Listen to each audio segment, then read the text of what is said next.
أعوذ بالله من الشيطان الرجيم. بسم الله بسم الله الرحمن الرحمن الرحيم. الرحيم الحمد لله رب العالمين وصلى الله وسلم على نبينا محمد وعلى آله وأصحابه أجمعين. So alhamdulillah, ang pagpapatuloy natin ang pagpapaliwanag na aklat na Aqeedah al-Wasithiyah na isinulat ng Imam Sheikhul Islam Ahmad ibn Abdul Halim ibn Abdul Salam ibn Taymiyyah rahimahullahu ta'ala. So ang pagpapatuloy ng kanya aklat na tungkol sa Aqeedah al-Wasithiyah na sinabi rito na Imam rahimahullah wa qawluhul muallif rahimahullah wa qawluhu radiyallahu anhum wa radu'an. Unang aya. Pangalawang aya, sabi nga rito, "Aman yaqtul mu'minan muta'ammidan fajaza'uhu jahannam khalidan fiha wa ghadiballahu alayhi wa la'ana." So dito dalawang aya muna ipapaliwanag natin inshallah, na dito sa dalawang aya na ito sa Surah Al-Ma'idah, confirm ang sifat ng rida. Na ang Allah subhanahu wa ta'ala, binabanggit niya rito na yung isa sa kanyang sifat, rida, pagkatapos ghadab. At iba pang mga ibig sabihin confirm sa Quran, katulad ng ating naipaliwanag sa umpisa na ang bab ng asma wa sifat, hindi tayo pwede magpaliwanag kung ano lamang nabanggit ng Allah subhanahu wa ta'ala sa Quran. At kung nabanggit niya dyan na siya ay isa sa kanyang sifat ay rida, siya ay nalulugod, siya ay namumuhi o nagagalit, hindi natin yan pwede halintulad sa kanyang nilikha, ang kanyang sifat. At kailangan yan ay, sabi nga sa kaida, na yan ay wala ta'atil, na hindi natin yan i-deny, wala ta'arif, hindi natin babaguhin, wala takkip, hindi natin ipapaliwanag kung walang paliwanag, wala tamtil, hindi natin iahalin tulad sa sino man sa kanyang mga nilikha. So yan ang posisyon ng Ahlus Sunnah wal Jamaah, na kung anong paniniwala ng mga salaf ng ummah magmula sa mga propeta at mga sahaba ridwanullahu alaihim, yan ang ating posisyon, hindi tayo magbabago. Hindi natin ipapasok ang ating isipan sa pagpapaliwanag ng asma wa sifat. Kaya ang Imam rahimahullah, puro aya binibigay niya sa atin at saka mga authentic na hadith, yung mga susunod, na talagang hindi pinapasok ang isip. Na kaya ang mga naliligaw sa bab ng asma wa sifat, sinasabi nila na we believe, we follow the Quran and Sunnah, pero kapag hindi nila nagugustuhan yung pinangunahan ng isipan nila, na sabi hindi ito tinatanggap ng isipan, may mga ganyang pamaraan ng mga pangunawa ng asma wa sifat na takdim, na inuuna yung akil, yung isipan bago sa nakil. Sa Islam, ang mga propeta at saka mga sahaba at ang mga follower ng mga sahaba, mga salaf, na hindi maaring manguna ang isipan sa nakil o sa revelation. Kailangan laging priority ang revelation. Hindi maaring maunahan at ang tamang pag-iisip hindi siya kukontra sa nakil, sa revelation. So kaya sabi rito, radiyallahu anhum wa radu'an, na sinabi rito ng Allah subhanahu wa ta'ala. Isa sa confirm sa aya na ito sa Surah Al-Ma'idah 119, at saka ito rin ay mayroon din ganito mismong salita sa Surah At-Taubah, na confirm ang sifat ng Allah subhanahu wa ta'ala, sifat al-fi'liyah, al-ikhtiyariyah, na ito ay ta'allak sa tinatawag nating mashi'a. So ang dalawang sifat ng Allah subhanahu wa ta'ala, sabi nga natin datiyah, mismo ang kanyang sarili, at fi'liyah. Dito ang babanggitin nating dalawang sifat ay fi'liyah.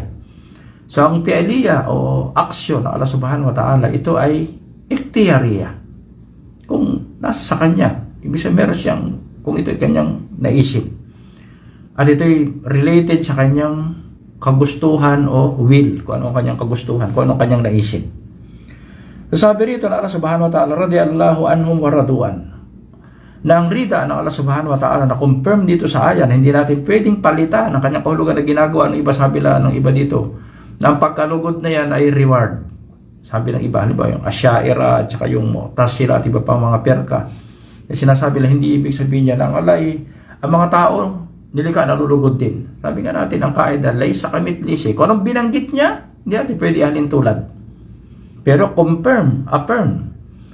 Ibig sabihin, tabit sa Quran na yan ang kanyang sifat na binanggit niya. Radiyallahu, sabi dito, ang Allah ay nalulugod.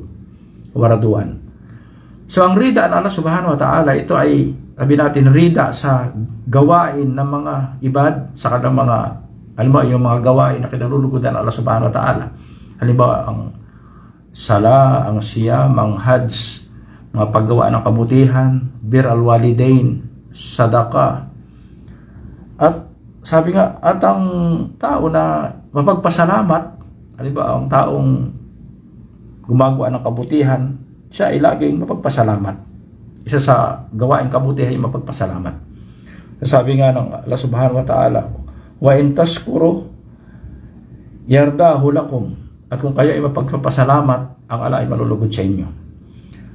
At ang pangalawang uri ng rida na tinutukoy natin, una yung mga gawain na kinalulugodan ng Allah subhanahu wa ta'ala, at yung mga taong gumagawa ng kabutihan.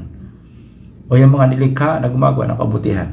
Halimbawa, mga propeta, mga ambiya, rusul, at mga follower ng mga propeta. Sila talaga ay akalang hangarin ay gumawa ng kabutihan. So ang na sabi nga dito na Allah subhanahu wa ta'ala, radiyallahu anhum wa radu'an. Ito ay nasa surah Al-Ma'idah nang sabihin ng Allah subhanahu wa ta'ala, qala Allahu hada yawmu yanfa'u as-sadiqina sidquhum lahum jannatun tajri min tahtiha al-anhar khalidina fiha abada radiyallahu anhum wa radu'an dalikal fawzul adim. Na yan ang reward ng mga taong tapat minamahal ng Allah subhanahu wa ta'ala, ang mga mu'minin, ang mga sadikin, ang mga gumagawa ng kabutihan, mga muttaqin, al-muqsitin, kinalulugodan ng Allah subhanahu wa ta'ala. So nabanggit dito yung mga sadikin, pinangakuan ng Allah subhanahu wa ta'ala na sila ay radiyallahu anhum wa radu'an, ang Allah ay malulugod sa kanila. Na nabanggit ng Propeta Muhammad sallallahu alaihi wasallam sa hadith na sinabi ng Rasul sallallahu alaihi wasallam ng Allah subhanahu wa ta'ala ay nalulugod sa tatlo. Nalulugod sa tatlong bagay o sa tatlong gawain na halimbawa sabi an tusriku billahi an ta'budallaha wa la tusriku bihi shay'a. Ito ang unang-unang kinalulugodan ng Allah subhanahu wa ta'ala. Dahil siya lamang ating sasambahin. Ito ang unang-unang kinalulugodan dahil ang lahat ng uri ng pagkalugod, pag walang tauhid, ating ginagawa. Kailangan paniwalaan muna natin pinaghahandugan natin ang ating ibada at hindi natin sinisira ang ating ibada sa pamagitan ng shirk o anumang uri ng pagtatambal. So ang Allah ay malulugod sa atin. Malulugod sa atin. Pangalawang pagkalugod na nabanggit doon sa hadith ng Propeta Muhammad sallallahu alaihi wasallam na ang mga Muslim dapat hindi maghihiwalay o palaging manatili sa jamaah. Manatili sa jamaah. Wa'tasimu bihablillahi jami'an wala tafarraqu. Na ang Muslim hanggat maaari na wag silang maghiwalay. At ang tinutukoy dito unang jamaah na tinutukoy dito na jamaah sa manhaj, sa pamaraan at saka sa sulok, pag-uugali, unang-una sa akida. Nakainsiba tayo sa akida ng mga propeta at mga sahaba. At ano ang kanilang pag-intindi o methodology o pamaraan ng pag-intindi ng mga propeta at ng mga sahaba at yung kanilang mga follower. Pagkatapos yung tinatawag nating pagsama sa jamaah ng mga Muslim na gumagawa ng kabutihan. Pagsama sa jamaah ng mga Muslim. So ang Allah subhanahu wa ta'ala ay nalulugod sa jamaah. Hanggat maaari talaga wag tayong bibitaw o hiwalay sa jamaah. Sa jamaah. Yadullah alal jamaah. Sabi nga, nang tanungin ang Propeta Muhammad sallallahu alaihi wasallam, isa sa meaning na sinasabi niya ng perka an-najiyah, sabi niya al-jamaah. Sabi niya al-jamaah. Ano tinutukoy dito yung jamaah? Yung jamaah ng hak. Hindi ibig sabihin ko anong jamaah. Jamaah alal hak. Na tayo nagkakaisa sa jamaah, tayo nagkakaisa sa sunnah. Na ang sunnah na yan ay nakadugtong tayo sa Propeta Muhammad sallallahu alaihi wasallam at mga sahaba. Kaya sabi rito na Allah subhanahu wa ta'ala, was-sabiquna al-awwalun minal muhajirin wal ansar walladina taba'ahum biihsan radiyallahu anhum, ginamit din dito, wa radu'an wa adda lahum jannatin tajri min tahtiha al-anhar khalidina fiha abada dalikal fawzul adim. So dito nabanggit ang radiyallahu anhum, na Allah subhanahu wa ta'ala ay nalulugod sa mga sahaba, dahil ang mga sahaba talagang sila ay sumusunod sa propeta. Anong katuruan ang dala ng propeta? Anong teaching na Allah subhanahu wa ta'ala at ang katuruan ng propeta Muhammad? Hindi sila kumukontra o sumasalungat sa dinadala ng propeta. Kaya ang Allah subhanahu wa ta'ala ay nalulugod sa kanila. At ang pagkalugod ng Allah subhanahu wa ta'ala, ito sa pinakamalaking, ito ay malaking tagumpay. Sabi nga ng Allah subhanahu wa ta'ala sa ibang aya sa isang surah, sabi ron, wa ridwanun minallahi akbar. Ang pagkalugod ng Allah subhanahu wa ta'ala, ito sa pinakamalaking biyaya, akbar. Pagkatapos yung mga ahlul jannah, nang sila ay pumasok sa jannah, nang tanungin ng Allah subhanahu wa ta'ala, kayo ba ay nalulugod? Kayo ba ay nalulugod? Sabi ng mga tao sa jannah, ay wala na kaming hiling, pinagkaloob mo na sa amin lahat. Sabi ng Allah subhanahu wa ta'ala, uhilla lakum ridwani. Ipinahintulot ko sa inyo, ibig sabihin talagang pinagkaloob ko sa inyo ang aking pagkalugod. So kaya dito confirm talaga sa atin na ang pagkalugod ng Allah subhanahu wa ta'ala doon sa mga taong tumatahak sa landas ng kabutihan at gumagawa ng kabutihan, at yung kalang gawain na kabutihan na binanggit ng Allah subhanahu wa ta'ala sa kanyang katuruan. So ito ang mga taong kanyang kinalulugudan. Sumunod na aya na binigay sa atin ng Imam rahimahullah, sabi rito, wa qawlihi wa man yaqtul mu'minan muta'ammidan fajaza'uhu jahannam khalidan fiha wa ghadiballahu alayhi wa la'ana. So ang nabanggit dito na ano ay ghadib, pagkamuhi. So ang ganun din, ito ay sifat al-fi'liya, al-ikhtiyariya, muta'allika, o ibig sabihin related sa mashi'a ng Allah subhanahu wa ta'ala. Na nabanggit na naman dito, ghadib. So ini-interpret na naman ito ng mga ibang mga tao na ginagamit ang kanilang isipan, mga Muslim na naliligaw sa asma wa sifat. Sabi lang, ibig sabihin sa ghadab, yan ay punishment. So napakalayo ng kanyang kahulugan. Napakalayo ng kanyang, sabi dito na ghadiballahu, ang Allah ghadiballahu alayhi. Doon sa isang taong pumatay, ang Allah subhanahu wa ta'ala ay mamumuhi sa kanya. At nabanggit dito yung mga kaparusahan na tataglay ng isang tao. So inumpisan dito sa wa may yaqtul mu'minan. Sabi dito ng Allah subhanahu wa ta'ala, kung sino man ang pumatay ng isang mu'min. So ibig sabihin dito, labas dito ang mga kafir. Labas dito ang kafir na hindi dito kapag kung sino man ang mapatay ng isang Muslim, ang isang mu'min, ay isang believer, nakapatay siya ng believer, mutaammidan, ibig sabihin talaga intentional. Hindi ito yung hindi sinasabi nating aksidente, hindi kasama dito yung aksidente. Mutaammidan, ibig sabihin dito talagang intentional, sinadya talaga ang pagpatay. So yung kanina, yung nakapatay dito na na mu'minan, sabi nga natin, hindi dito kasama ang mga bata, yung mga wala pa sa sapat na gulang. Hindi rin kasama rito ang, kahit na sabi natin na siya, hindi kasama dito yung taong walang pag-iisip. At alam natin yung mga exempted na kailangan ang syurut o kondisyon na isang taong ipapataw sa kanya ang kaparusahan, may mga kondisyon. Halimbawa, sapat na gulang, na siya may tamang pag-iisip, at iba pang mga kondisyon ay paliliwanag natin sa tafsir. So sabi dito mu'minan, ibig sabihin labas dito ang kafir. Hindi dito kasama ang kafir. Mutaammidan, na sinasadya, pajaza'uhu jahannam. Sabi dito ang kanyang, dito ginamit ito jasa. Literal, ibig sabihin sa tang jasa. Jaza'uhu, ang kanyang gantimpala. Gantimpala, ibig sabihin dito, ang ibig sabihin ng jasa, kaparusahan. Ang salitang jasa, ito yung ginagamit na, halimbawa, isa sa pangalan Yawmul Qiyamah, yung jasa. Ibig sabihin dito, gantimpala sa impyerno, gantimpala sa paraiso, at kaparusahan sa impyerno. Pajaza'uhu jahannam, ang kanyang kaparusahan, kanyang gantimpala o kaparusahan ay jahannam. Ang Jahannam, ito ay isa sa mga pangalan ng nar, ng apoy, na alam natin ang apoy ay meron siyang darakat. So kung ang paraiso ay darajat, pataas, ang impyerno naman ay darakat, pababa, palalim.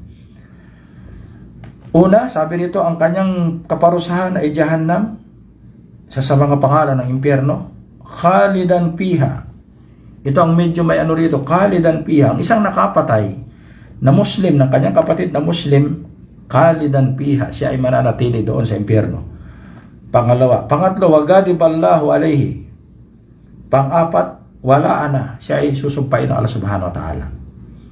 So dito merong konting paliwanag, sabi nga natin merong masail na konti dito na wagadiballahu alayhi, na ito ang pinaka ano dito na binigay sa atin ng imam na dalil ng Allah subhanahu wa ta'ala, isa sa kanyang sipat na confirm sa Quran, na nire-reject na mga taong gumagamit ng isipan, ang sipat na gadib.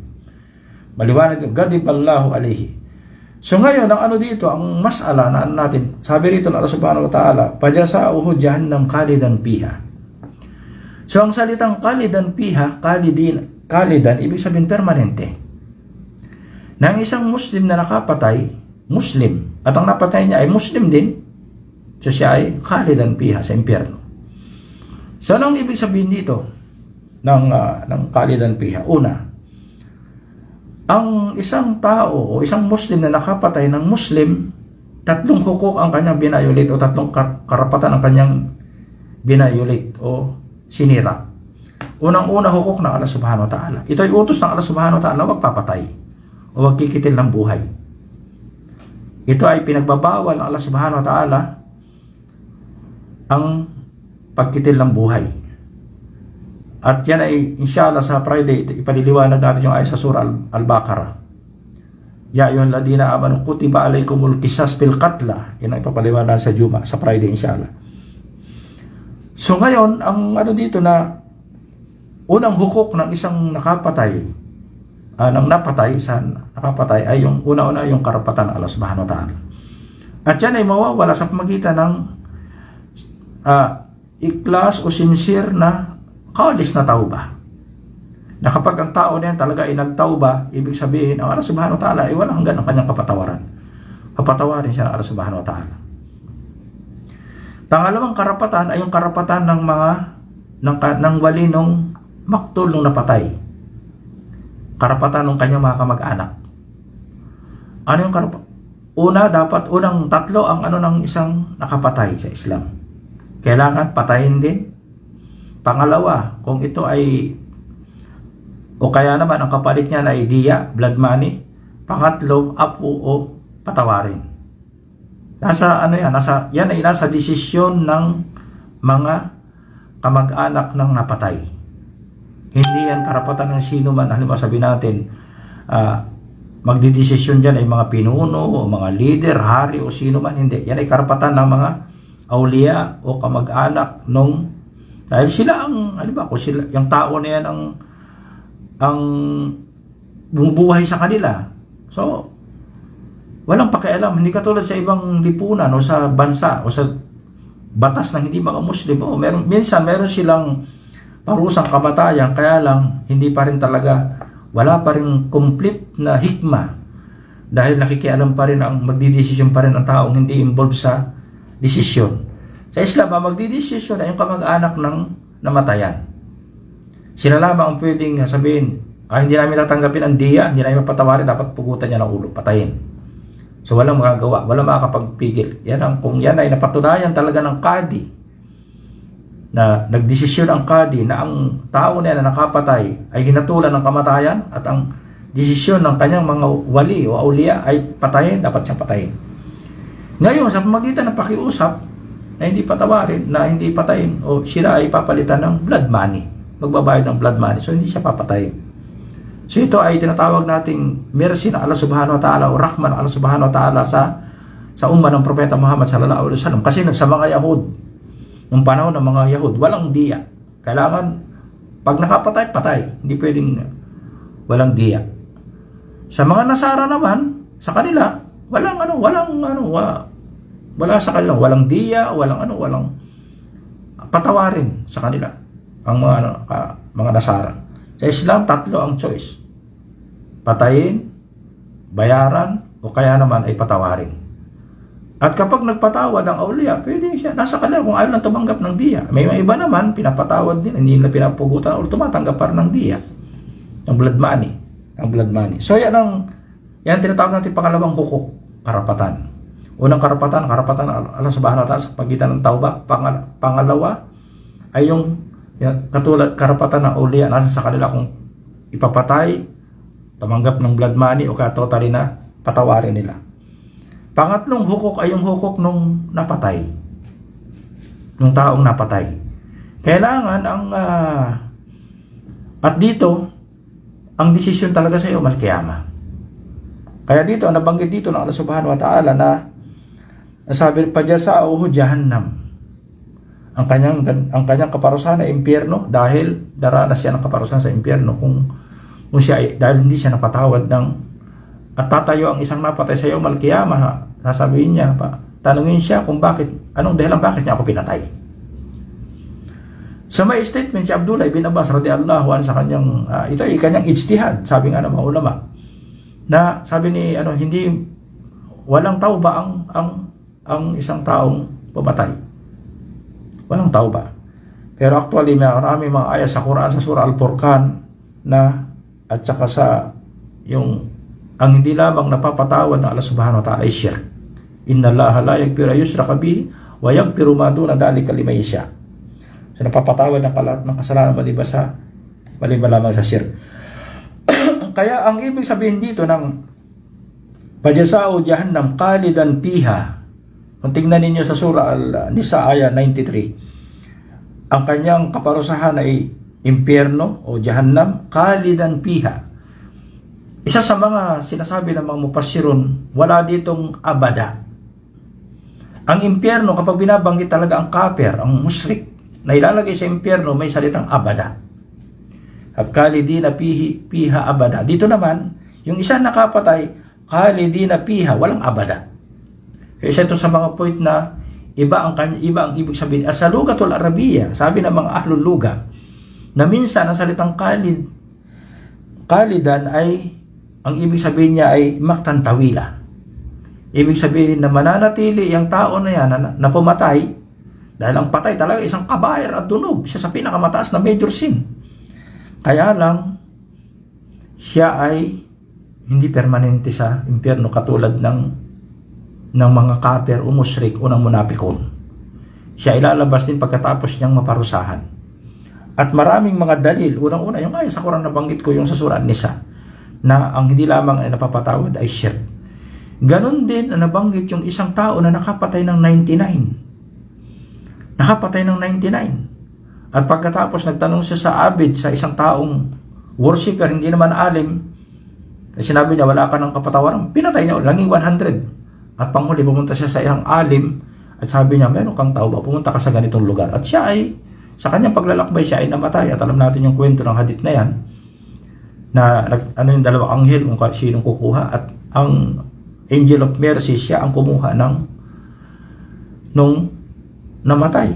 So ibig sabihin, at siya ilalagay sa paraiso. Ibig sabihin yung tao ni 100 ang napatay. So yan ang dalil na ibig sabihin dito na ang ibig sabihin dito ng aya na khalidan fiha ay magi-stay ng mahabang panahon sa impyerno pero hindi permanente. Dalawang point dito. Unang-una, yung salitang khalidan fiha, walang abada. Pagkatapos, alam natin na kapag may aya na naglalabas sa Muslim at mga hadith na naglalabas sa Muslim na sila exempted sa permanente, ito ay ibig sabihin ito ay nag-aalis sa syubha o tinatawag nating masail na medyo merong question. Kaya dito walang abada at saka ibig sabihin dito sa wikang Arabic ay mahabang panahon, mahabang stay. Ibig sabihin ng maktan tawila, stay, mag-i-stay ng matagal. Karamihan sa mga mufassir ang ginagamit nila maktan tawila. Majority sa mga mufassir ng Ahlus Sunnah wal Jamaah, ibig sabihin dito ng khalidan fiha ay maktan tawila. At ito pinaliwanag na mahaba ni Shaykh Uthaymeen rahimahullah, napakahaba sa kanyang tafsir at saka dito sa aya ng na ito sa Aqidah al-Wasitiyya at iba pa si Ibnul Qayyim at iba pa mga ulama. Na ito'y pinaliwanag nila ng mahaba kung gusto ninyong puntahan ng tafsir. So kaya ang ibig sabihin dito na ang isang Muslim na nakapatay hindi permanente sa impyerno. At may hadith sa Sahih al-Bukhari na pinaliwanag ko sa Kitab al-Iman na sinabi ng Allah subhanahu wa ta'ala, inuutos niya sa angel, sabi niya, man kana, sino man, ukhruji minan nar, ilabas sa impyerno yung mga taong merong la ilaha illallah fi kalbihi darra, na merong sa kanyang puso na la ilaha illallah. So kapag ang pumatay ay Muslim, ibig sabihin o mu'min na may la ilaha illallah sa kanyang puso, hindi siya permanente sa impyerno. So yan ang ano dito na nabanggit dito ng imam, na ang pinakaano natin dito, point natin dito, na ang kung ano ang nabanggit sa Quran at saka sa hadith na sahih, na katangian ng Allah subhanahu wa ta'ala, wag natin itong i-deny. At wag din natin papalitan katulad ng ginagawa. Sabi ko nga kanila, ang ibig sabihin daw ng gadib, sabi ng ibang mga ibig sabihin diyan ay kaparusahan. Malaki ang pagkakaiba. Iba ang word ng adab sa gadib. Iba din ang ibig sabihin ng salitang rida doon sa reward. Napakalaki. At walang mga ahlus sunnah, ibig sabihin ng mga sahaba at mga tabi'in, ang mga ulama ng sunnah, hindi yan ang kalang paliwanag. Apat na imam, hindi ang kalang paliwanag. At yung mahawak sa nusus, sa kitab, Ibn Taymiyyah, nagpapaliwanag, iba pang mga follower ng nananatili sa revelation, hindi lumalabas, ito ang kalang pananaw. At ito talaga ang tamang pananaw. Marami mga ulama ng mga mali ang bumabalik sila, nagtatauba sila. Halimbawa si Fakhruddin Ar-Razi, siya ay nagtauba sa kanyang Asyariya na pag-intindi ng asma wa sifat. May mga ulama na nagtauba. So kaya yan ang ating posisyon, na ibig sabihin, alam natin na nagpapaliwanag minsan ng kitab ng Allah subhanahu wa ta'ala dalawang klase.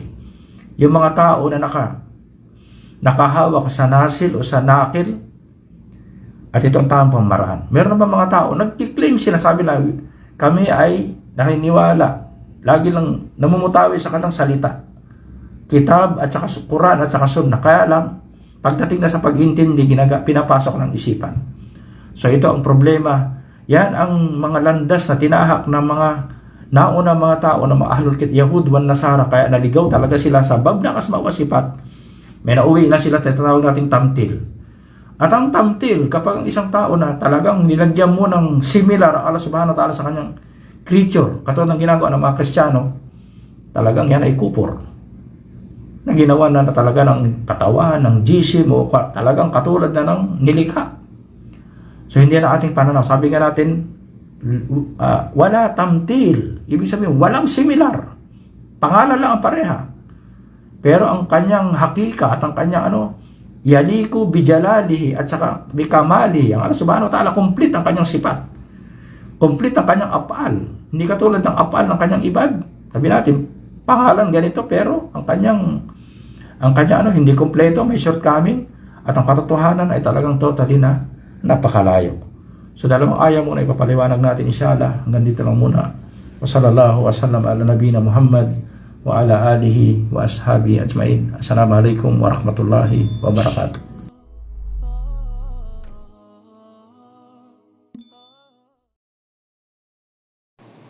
Thanks for watching. Like and subscribe if